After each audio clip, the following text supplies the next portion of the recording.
دكتور طلع لك انا ما استطيع هذا. ايه شيخ والله شيخ كيف يا اهل الجبل دكتور الشعر وانت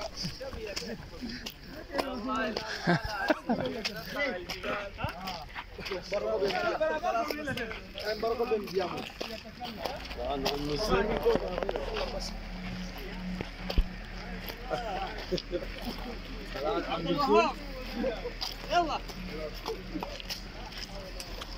خلاص عبد الله لا حول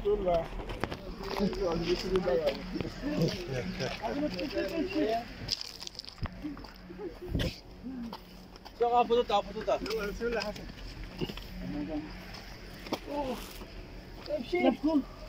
لا ما شاء الله خلاص اذا دخل الشيخ خلاص لا يبقى احد يلا ادخلوا ممر والله مشكلة لا ما في مشكلة خش باش توكل الله توكل الله ما دام دخل دكتور لا عاد يسأل عن الله ايوه هل يدخل او ما؟ اكبر من هذا؟ في مويه ولا ما في؟ تفضل ما شاء الله لا ترجع شيخ ما ترجع لا الجوال يعني الجيوب هسه مين ما يجي ما يجي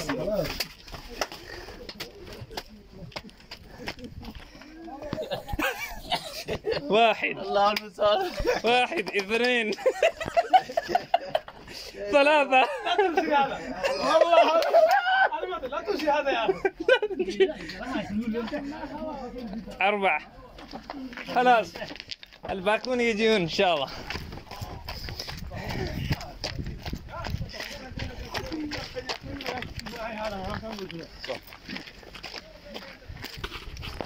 ما شاء الله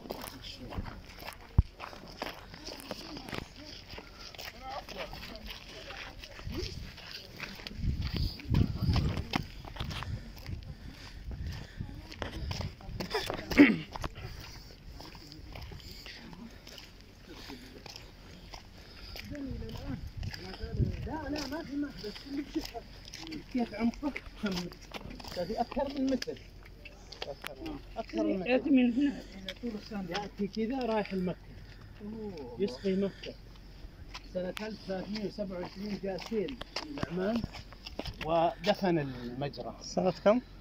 1327 الملك حسين بن علي كان هو الحاكم في ذلك الوقت خرج وقال للناس نداء للناس ما في رواتب لأن الدولة وضعها قال الأكل وشرب وفي خيمة للمبيت فخرج الناس لأن الناس كلهم متضررين من قلة الماء وصاروا ينظفوه حتى وصل الماء لمكة عملوا احتفال يوم وصلوا لأن الناس صاروا في حاجة ماسة صعب وارتفعت أسعار الماء يأخذون من آبار أخرى بس ما هو مثل هذا. هذا قديم يا شيخ هذاك القديم ولكن مفتوح فوق ها؟ يكون من فوق أو كيف؟ لا ما هو مفتوح ما يكون مفتوح في فتحات زي كذا يصير فتحات للتنظيف لأنه لو تركته مفتوح يا شيخ ممكن ثعلب يطيح فيه يعفن الماء بس أي شيء ممكن يصير مقفل بس يفتح وقت التنظيف. هذا كله يعني كان مغلق يعني إيه كان مغلق فاتنا هذا قديم وهذا جديد. نعم هذا الجديد. أعد لنا شيخنا تأخر تأخر واحد مذاكرين كويس يعيد لهم. في أحد ذاكر؟ ماذا؟ أعد ما هذا؟ يعني تعبت في الدخول مع والله مرة خطير شيخ والله الشيخ شباب ليس هذا نهر يعني هذا يا شيخ المجرى الماء يأتي من تحت الهدى ويمشي الماء حتى يصل إلى مكة يصل طبعا إلى عرفة يوم عرفة وإلى مزدلفة ليلة مزدلفة وإلى منى ثم يصب في بركة عند مسجد الشيخ بن باز ما شاء الله. بعدين لما قلت مياه حنين عين حنين اللي هي شرق شمال مكة نعم هذا وصلوه إلى مكة، إلى من العزيزية إلى المعابدة. 10 سنوات يحفرون يا شيخ، لأنه الحفر كان بطريقة بدائية عن طريق الحطب وآلات بدائية، لذلك استغرق وقتا طويلا. هذا الحجر يعني هذه البداية يعني لا يناسبه يعني كثيرا. لا بيش تسوي، ما في إلا الطريقة هذه. حتى قالوا قل الحطب في مكة من كثرة ما يشعلون الحطب على الحجارة. فهذه مجرى العين. عبر التاريخ الشيخ فيه لها إدارة.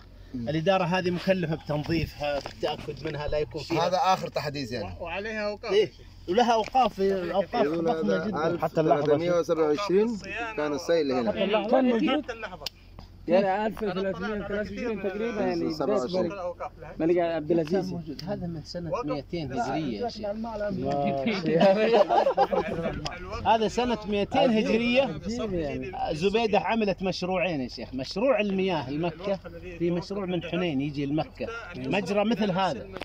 إذا جيت رايح لطريق السيل انتبه سترى أبراج. هذه الأبراج اللي هي أبراج عبارة عن غرف تفتيش، غرف تنظيف يعني. لو صار في سدد ينزلون الرجال وينظفون المجرى. وعملت شيء ثاني، مشروع ثاني اللي هو الطريق من البصرة إلى مكة والمدينة، ومن الكوفة إلى مكة، طريق الكوفي وطريق البصري. وموجودة الآن آثار الطريقين موجودة إلى الآن يعني تشهد بذلك. ولما انتهى العمل جو العاملين معهم الأوراق فواتير وكذا، فقالت كم المبلغ؟ أخذت الفواتير ورمتها في النهر. قالت كم المبلغ؟ قال مبلغ كذا.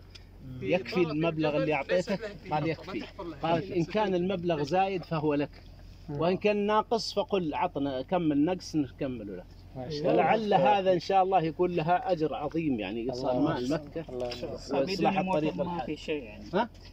بدون موتور ما في كهرباء ما في شيء. لا ما في كهرباء يا شيخ، موزون يا شيخ. أولا نوع الحجارة عشان الماء ما يتبخر، وبعدين وزن الماء لين يوصل إلى مكة موزون يعني. قياسه يعني مستمر مع البعض كذا. أيوة. في العزيزية ترى موجود في العزيزية، في جنوب العزيزية.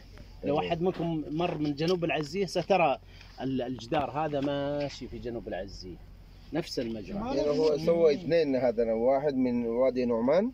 ايوه هذا حق وادي نعمان. هذا حق وادي نعمان. والثاني في الشرائع العليا. ايوه. في حنين، يمشي من حنين حتى يوصل مكة. أيوة. هذاك اللي كان يسقي مكة. هذا وادي نعمان يعني من الهدى يعني. تحت الهدى. ايوه تحت الهدى. يلا جزاكم الله خير. هذا نهر الزبيدة. نهر الزبيدة يعني من العراق جاء. لا ما هو طريق. هذا الطريق.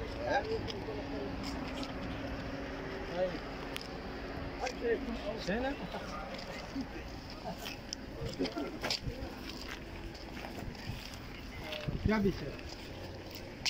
إنه خفيف.